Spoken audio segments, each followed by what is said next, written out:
Welcome to Kenton's videos. Enjoy the video. You'll begin by confirming basic prerequisites, a recent iPhone and camera access, because Magnifier uses the camera feed. Next, add Magnifier to Control Center so it's instantly available. This saves time versus searching apps.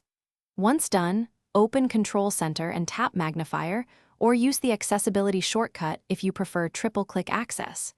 You're now looking through the live camera view. This is where you start adjusting sight, so make sure the lens is clean and the subject is well lit. Now you'll refine the view. Drag the zoom slider or pinch to scale the image. Higher zoom reduces field of view but reveals detail. Tap the flash or torch icons to add light, then tweak exposure to avoid glare. This improves OCR and reading. Use filters to increase contrast or apply grayscale for faint text. Tap and hold to lock focus if the image keeps hunting. That prevents blurry swings. These steps control what you see, and why each finish by freezing a frame with the shutter so you can read or crop without holding steady.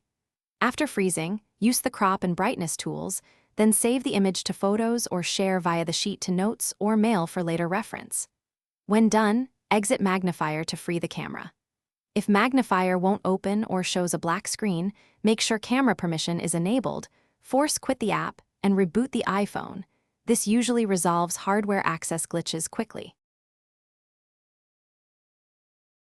Thanks for watching. Consider subscribing if we helped you.